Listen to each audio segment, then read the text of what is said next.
Hello दोस्तों, एक ही story में आपका स्वागत है। अभी पार्ट 1 में मैंने आपको बताया था कि आकाश कैसे जोश को अंदर बुलाता है और उस लड़की को हिफाजत से घर छोड़ने के लिए कहता है। पार्ट 2 में इसके आगे की स्टोरी देखते हैं। आकाश खुद से सवाल करता हुआ अपने घर की छत पर जा बैठा।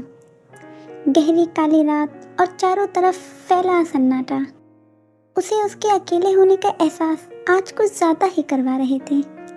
उसने खुद को तसल्ली दी और खुद से ही कहा, शायद ऐसा मेरे काफ़ी समय से अकेले होने की वजह से होगा। कल फिर से ट्राई करूँगा। ऐसा कहकर आकाश ने फिर से आसमान में कहीं कहीं दिखने वाले तारों को देखकर कहा, कितना सुंदर हुआ करता था और अब कितना मैला हो गया है तू आकाश। ये व्यंग शायद उस पर और उन तारों से खाली हो चुके आसमान दोनों पर ही था। आकाश ने घर के अंदर का रुख किया और फिर अपने मखमली बिस्तर पर ढेर हो गया। रात सोते हुए उसे किसी की आवाज़ ने जगा दिया। जब उसने आंखें खोली तो पलक झपकते ही रात दिन में बदल चुका था। वो उठा और अपने दिन भर के तयशुदा कामों को खत्म कर फिर से उसी बारे में शरण ले ली। आज फिर से उसने एक लड़की को खुद के लिए बड़े जोर शोर से चुना। आज वाली लड़की कल वाली लड़की से कहीं ज़्यादा आकर्षक और खूबसूरत थी। उसका कोमल बदन और उस पर पहनी न्यूड कलर की चमकीली ड्रेस जो जांघों तक थी और ड्रेस के ऊपर का हिस्सा सिर्फ आवश्यक हिस्से को ही ढक रहा था। उसके बाल काले, चेहरा गोल और आंखें काली थी। उसके आते ही वहाँ के सब लड़के उसी को अपने बिस्तर की शान बनाने के लिए मरे जा रहे थे, लेकिन उस लड़की ने शांत बैठे आकाश को चुना। आकाश ने भी गर्मजोशी से उस लड़की को अपनी बाहों में भरा और अपनी गाड़ी में बैठाते हुए कहा, आज की रात तुम कभी नहीं भूलोगी।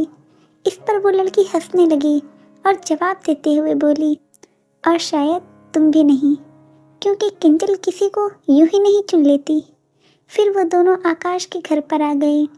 किंजल ने जब आकाश का घर देखा तो काफ़ी इम्प्रेस हो गई। काफ़ी लाजवाब चॉइस है तुम्हारी, किंजल ने कहा। आकाश, जिसे ज़्यादा बातें करने की आदत नहीं थी, वो बोला, हाँ शायद। इस पर वो लड़की मुस्कुराई। दोनों के बीच घर के अंदर आते ही माहौल गर्मा गया। किंजल ने उसके कमरे में आते ही अपनी सैंडल को आकाश के सीने पर रखकर उसे बेड पर गिराते हुए उसके सामने अपने बदन पर पहने ड्रेस को झट से खोल दिया। उसका भरा हुआ बदन और मखमली त्वचा को देखकर आकाश ने अपने अंदर का थूक खटका, क्योंकि उसे लगभग सांस आना बंद हो गया। खांसता हुआ आकाश उठा और झट से दूसरी तरफ चेहरा घुमाते हुए अटक अटक कर बोला, ये सब इतनी जल्दी? वो लड़की एक बार फिर से जोर से हंसी और पीछे से आकाश के सीने को कस लिया और उसके शर्ट के बटन खोलने लगी। आकाश, जिसे अब तक मदहोशी के समंदर में पूरी तरह डूब जाना चाहिए था, वो डरा हुआ खड़ा था। जो आकाश किसी की जान लेने में भी एक पल की देरी नहीं करता था, जिसे शायद किसी से डर नहीं लगता था, वो एक नाजुक लड़की के पास आने भर से ही घबरा गया। लेकिन तभी उसे कल की घटना याद हो गई और उसने पलटकर उस लड़की के बचे हुए कपड़े तैश में आकर फाड़ दिए और खुद को भी उसके हवाले कर दिया। आकाश ने उस लड़की के बदन को अपने होठों से चूमना शुरू कर दिया। लड़की आकाश की इस तरह की उत्सुकता और तैश को देखकर काफ़ी खुश थी और अपने उस समय को हर तरह से एंजॉय कर रही थी। वही आकाश इस तरह से उसके पास था जैसे किसी ने उसे ज़बरदस्ती ये सब करने को कहा। लेकिन आज वो किसी भी कीमत पर खुद को इस चीज़ से अछूता नहीं रखना चाहता था। वो उस लड़की के बदन को अपने हाथों से छू रहा था। सब सही चल रहा था, लेकिन जैसे ही उस लड़की ने आकाश के होठों को अपने होठों से चूमना चाहा, उसने उसे खुद से दूर धक्का दे दिया। वो लड़की चौंक गई और आकाश को उसी पल अपनी गलती का एहसास हुआ। वह तुरंत आगे आया और उस लड़की को एक ऊंचे टेबल पर बिठाते हुए उसके गर्दन को चूमने लगा। उसके मजबूत हाथ उस लड़की की कोमल टांगों के बीच पहुंचे ही थे कि आकाश पीछे हटते हुए उस लड़की से बोला, चली जाओ प्लीज़। उस लड़की को यकीन नहीं हुआ। उसने बोला, सॉरी क्या? मैंने कहा चली जाओ, और हाँ, उस सोफे पर नए कपड़े पड़े हैं, पहन लेना। किंजल उसी हालत में उतरकर आकाश के सामने आई और उसके चेहरे पर एक जोरदार थप्पड़ मारते हुए बोली, घटिया। आकाश चुपचाप खड़ा रहा। वो लड़की कब वहां से गई उसे पता ही नहीं चला। उसके जाते ही जोश अंदर आया और बोला, आपके लिए गाड़ी तैयार है, अगर आप।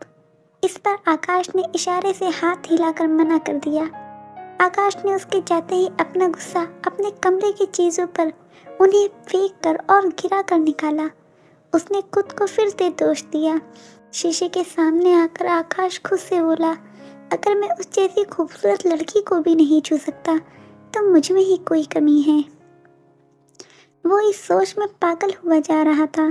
तभी उसने जोश से कहा, गाड़ी निकालो और किसी अच्छे से बार लेकर चलो।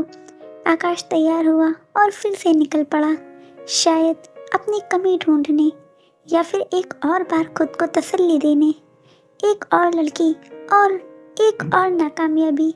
हर रोज रात को आकाश बार में जाता और फिर एक लड़की को लेकर घर आता, उसके कपड़े उतारता, उसे चूमता, लेकिन फिर वही सब होता जो शुरू से होता आ रहा है।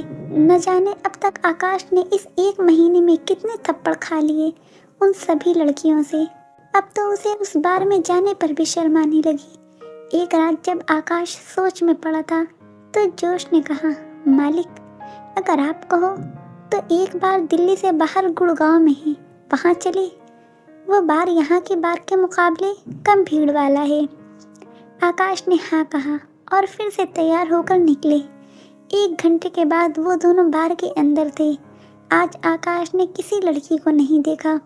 वो काउंटर की तरफ बैठा और शराब पीने के लिए एक जाम बताया। बारटेंडर ने जाम बनाया ही था कि साथ में एक लड़का जिसने हल्के नीले रंग की शर्ट और साथ में हल्के भूरे रंग की पैंट पहनी थी, जो चेहरे से ही नॉर्थ ईस्ट का लग रहा था, उसने नशे में धुत होकर बारटेंडर से ही बातें करना शुरू कर दिया। तुम धोखेबाज नहीं हो, पर मुझ में क्या कमी थी बताओ, मैं अब चेहरा बदलवा कर आऊँगा, देखना। ये बातें सुनकर पास में बैठी 2 लड़कियां हंसने लगी। आकाश को न जाने क्यों इस बात का बुरा लगा। उसने बारटेंडर से कहा, इस लड़के को मेरी तरफ से एक जाम देना। उसने ठीक वैसा ही किया। सर, ये आपके लिए उन सर ने भेजा है। उस लड़के ने मुश्किल से आंखें खोलते हुए आकाश को देखा। उसे देखते ही वो बोला, तुम आ गए। वो उठा और आकाश के ऊपर जा गिरा। आकाश ने उसे संभाला तो वो उसकी बाहों में ही बेहोश हो गया। उसकी आंखों से आंसू आ रहे थे। आकाश ने उससे उसके घर का एड्रेस पूछा, लेकिन वो कुछ और ही बोलता जा रहा था। हार मानते हुए आकाश ने उस लड़के को उठाया और जोश से गाड़ी निकालने को कहा। आकाश की गाड़ी अच्छी खासी बड़ी थी। जैसे ही उसने बार के अंधेरे माहौल से निकलकर गाड़ी की रोशनी में एक झलक उस लड़के के चेहरे की देखी और उस पर गिरे हुए आंसू देखे, आकाश का दिल उसके लिए पसीज गया। जो आकाश किसी भी इंसान को बेरहमी से मार देता, आज उसे सोते हुए एक लड़के पर तरस आ रहा था। वो उसे देखता ही रह गया। सारा रास्ता कैसे बीत गया उसे पता ही नहीं चला। घर आकर आकाश ने उसे अपने ही बेडरूम में ले जाने का फैसला किया और घर के नौकरों से अलग कपड़े निकालने को कहा। ऊपर जाते ही जैसे ही उसे बिस्तर पर आकाश ने लेटाया, वो बड़बड़ाता हुआ बोला, यहाँ आओ ना। आकाश, जिसने अभी उसकी शर्ट उतारी ही थी, वो उसके पास गया। उसने और पास आने को कहा, और पास आओ ना। आकाश उसके आंसुओं से भरे चेहरे पर एक मुस्कान देख रहा था। तभी उसने आकाश के होठों को अपने होठों से चूम लिया। आकाश के दिल ने इतनी तेजी से धड़कना शुरू कर दिया कि आकाश खुद अपने दिल की धड़कन को महसूस कर सकता था। आकाश जल्दी से पीछे हटा तो वो लड़का उठकर लड़खड़ाता हुआ आकाश के पीछे भागा और गिरकर उसके पैर पकड़कर बुरी तरह से रोते हुए बोला, मुझसे दूर मत जाओ, प्लीज़ मत जाओ। मैं नहीं जी सकता तुम्हारे बिना। तुम्हें किसी और का होते नहीं देख सकता। मेरे पास रुक जाओ जैसन। आकाश ने जब किसी लड़के का नाम उसके मुंह से सुना तो वो हैरान हो गया। कौन था ये लड़का और कौन था जैसन? आकाश अब उस लड़के के साथ क्या करेगा? जानने के लिए इंतज़ार करें आगे आने वाले चैप्टर का, जो आपको अलग ही दुनिया से रूबरू करवाएंगे।